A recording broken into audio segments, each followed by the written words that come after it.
Hoy vamos a meternos de lleno en una historia increíble, una de esas historias de ambición política que se sale de control y termina en una guerra civil devastadora. Vamos a analizar la anatomía de ese conflicto, la historia de Amblichi. Y todo arranca con esta pregunta, que es bien fuerte. ¿Es posible que el deseo de poder de una sola persona sea suficiente para llevar a toda una nación al borde del colapso? Bueno, a lo largo de este relato vamos a ver qué tan cerca se puede estar de esa respuesta. El primer acto de esta tragedia es un choque frontal, la ambición de un individuo contra las leyes que unen a todo un pueblo. A ver, ¿quién era Amlici? No era un personaje menor, para nada. Las crónicas lo pintan como un tipo muy astuto, con un carisma que atraía a las masas. Tenía muchísimos seguidores. Pero ojo, su plan no era una simple reforma política. No. Él quería demoler por completo el sistema de jueces para convertirse en rey, o sea, tener el poder absoluto. Y aquí tenemos el enfrentamiento, digamos, el choque de trenes. Por un lado, Alma, el juez superior, que defendía la ley y el orden establecido. Y por el otro, Amlici, que estaba dispuesto a todo con tal de ser rey. Son literalmente polos opuestos. La ley contra la tiranía. Y ahora llegamos al punto de quiebre, el momento exacto en que una disputa política se transforma en violencia, justo después de que la gente tomara una decisión democrática. La ley decía que había que votar, y la gente votó. Como podemos ver aquí, el resultado fue clarísimo, no había lugar a dudas. La gran mayoría del pueblo le dijo no a la propuesta de Amlici. La voz del pueblo se había escuchado.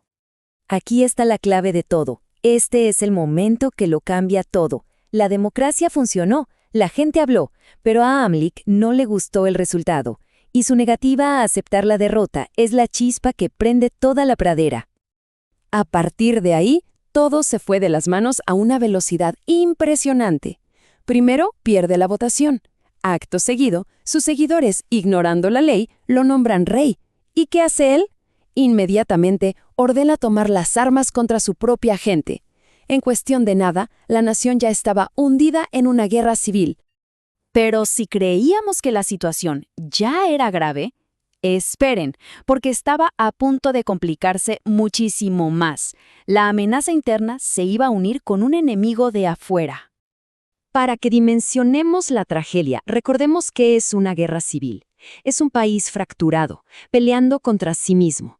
Eran nefitas leales a la ley contra los amblecitas, que hasta hace poco eran sus vecinos, sus hermanos.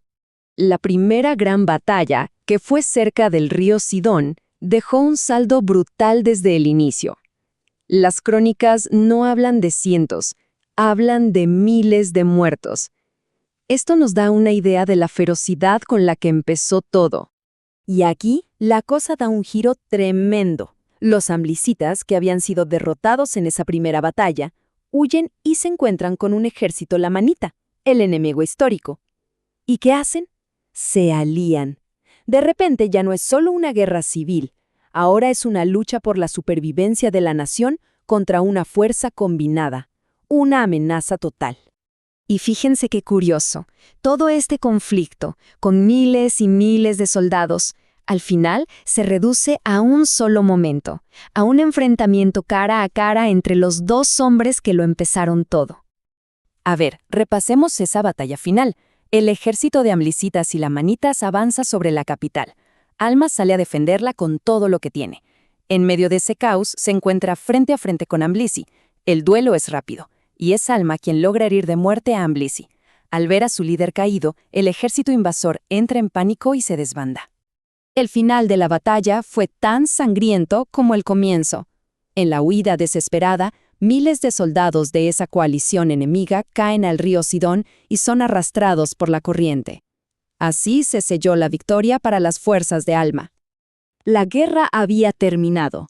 Se había conseguido la paz. Sí, pero el precio fue altísimo. Es momento de reflexionar sobre las consecuencias reales de todo esto. Este gráfico lo resume bastante bien. Por un lado, se logró el objetivo. El sistema de jueces, la república, sobrevivió. Amlici fue derrotado. Pero, por otro lado, el costo fue una destrucción terrible y una herida social profundísima. Una victoria, sí, pero con un sabor muy amargo. Entonces, ¿qué podemos sacar en limpio de esta historia?